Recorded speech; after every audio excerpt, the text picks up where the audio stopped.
عید قربا آئی ہے، عید قربا بالیقین اللہ کا انعام ہے، اللہ کا انعام ہے۔ میں کھالے جمع کیا کرتا تھا اور کافی کھالے جمع کی ہیں، بلکہ شاید میرے علاقے میں میرا ریکارڈ ہوتا تھا کہ سب سے زیادہ کھالے میں ہی جمع کرتا تھا، اور میں کھالے جمع کرنے کے لیے دور دور تک میرے کزن رشتہ دار سب کی کھالوں کی میں بکنگ کرتا تھا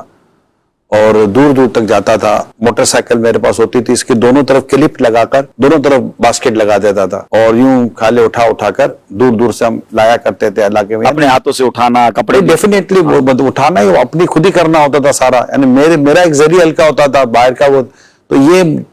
تصور یہ تھا کہ یار کوئی کھال کہیں کیوں جائے گی، اپنے پاس یہ کہ پورا سال ملتے ہیں بات چیت کرتے ہیں، وہ دیتے تھے، بلا کر بھی دیتے تھے ماشاءاللہ۔ تو اور اس میں یادگار یہ ہوتا تھا کہ تیسرے دن ہماری بلڈنگ میں، کیونکہ میری اپنی بلڈنگ جس میں ہوتا تھا اس میں 126 فلیٹ تھے، اور میں یہ کرتا تھا کہ وہ جانور لائے جاتے تھے نا، تو وہ نیچے پارکنگ میں جانور باندھنے کا وہ ہوتا تھا، تو ہماری جو کمیٹی ہوتی تھی ایسوسیشن وہ ٹوکن دیتی تھی سب کے، تو وہ سارے کام میں نے لے لیے تھے کہ وہ جو بھی جانور آئے گا اس کی بکنگ میں کر لوں گا نا، آپ کو ٹوکن ووکن جب پیسے لینے ہوں گے، تو جب بھی جانور آتا تھا تو مجھ سے رابطہ کرتا، بھائی کون ہے ٹوکن دینے والا؟ ہے کہ بھائی میں ہوں، تو ٹوکن دیتا تھا، ساتھ کھال کی رسید دے دیتا تھا، یہ بھی مجھے دے دیجیے گا۔ تو اس میں مفتی صاحب ایک ہوتا تھا عبدالحبیب میں، تیسرے دن اس کا بیل کٹتا تھا، اس نے کئی کمٹمنٹ کی ہوتی تھی، میں نام نہیں لینا چاہتا، کسی سال بھی اس کا جس سے کمٹمنٹ ہوتی تھی وہ آتا ہی نہیں تھا، اور یوں سمجھیے کہ تیسری عید کو شاید عصر تک وہ اس کا انتظار کرتا تھا، ہر سال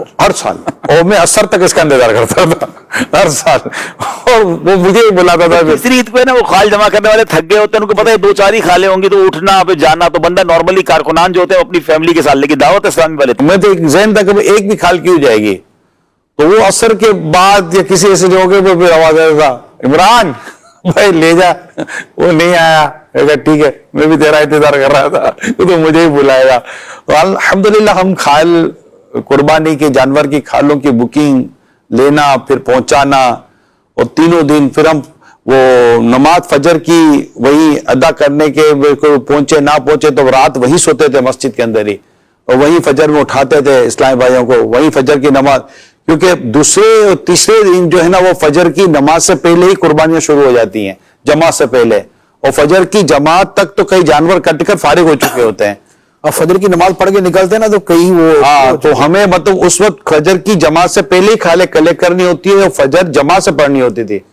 تو کپڑے اور تھیلی وغیرہ سب مطلب جو امیر سنت اور دادا سے تربیت کی ہوتی تھی، تو یہ الحمدللہ ایک برسوں تک یہ سلسلہ ہمارا جاری رہا تھا۔ تو میں نے چلو اپنا کھالے جمع کرنے کے تعلق سے ترغیب بھی دے دیں ذمہ داران کو، انشاءاللہ کریں گے۔ میں یہی جو کچھ چیزیں میں نے قصدن ایڈ کی تھی، یہ کھالے انشاءاللہ تعالی ہم وصول کریں گے، رابطے کریں گے، ملاقاتیں کریں گے، مگر میں یہ ضرور عرض کر دوں کہ جس سے کھالوں کی رسید آپ دیں، اس کو کھال لینی ہے، اس کو اگر اللہ توفیق دے تو ایک مقتۃ المدینہ کا جیبی ساتھ رسالہ بھی دے دیں، ابلغ گھوڑے سوار، کیونکہ کئیوں کو قربانی کے احکام و مسائل اتنے پتہ نہیں ہوتے، تو یوں رسالہ دے دیں، یہ دے دیں، نیکی کی دعوت دے دیں، قربانی کی خال بھی لیں اور دعوت اسلامی بھی۔ یہ تو بیسک تو یہ نا، ایک ہے مقصد، ایک ہے ضرورت، کھالے جمع کرنا ہماری ضرورت ہے، بیسیکلی نیکی کی دعوت دینا یہ ہمارا مقصد ہے، تو انشاءاللہ مقصد کے ساتھ ساتھ ضرورت اور ضرورت کے ساتھ ساتھ مقصد کو پورا کرتے ہیں۔ نگران شورا نے دعوت اسلامی کے ذمہ داران سے تو عرض کیا قربانی کھالوں کے لیے، یہاں میں مدنی چینل کے ناظرین سے بھی گزارش کروں گا کہ آپ کی دعوت اسلامی کس طرح بڑے پیمانے پر دین متین کی خدمت کر رہی ہے، تو اس کا ساتھ دیجیے اور اس بار اپنی قربانی کی کھالیں دعوت اسلامی کو دیجیے۔ اگر آپ تک کوئی دعوت اسلامی والا نہیں پہنچا تو مدنی چینل پر نمبرز چل رہے ہوتے ہیں، آپ ان نمبرز پر کال کر کے ہمیں بتا سکتے ہیں۔ عید کے دنوں میں یا ٹرانسمیشنز بھی چل رہی ہوں گی، اس پہ بھی نمبر بار بار چل رہے ہوں گے، آپ کال کریں گے کال سینٹر پر، ہمارے اسلامی بھائی انشاءاللہ خود آپ کے دروازے تک آ کر قربانی کی کھال لے جائیں گے۔ اور اگر پھر بھی کوئی نہیں آتا تو دعوت اسلامی آپ کی ہے نا، قربانی کی کھال لے کر آپ کسی قریبی دعوت اسلامی کے مرکز تک پہنچا دیں، تاکہ اس بڑے عظیم کام میں ہمارا حصہ بھی شامل ہو۔